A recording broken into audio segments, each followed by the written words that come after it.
గోయిందా ఖైదీ కన్నయ్య కాదే వీడికి అన్నయ్య వాడే జగదేక వీరుడి కథ ఇది పాత పిక్చర్ కదా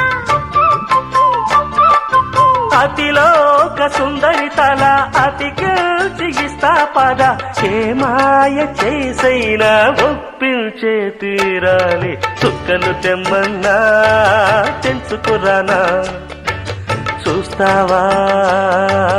నామైనా చేస్తానే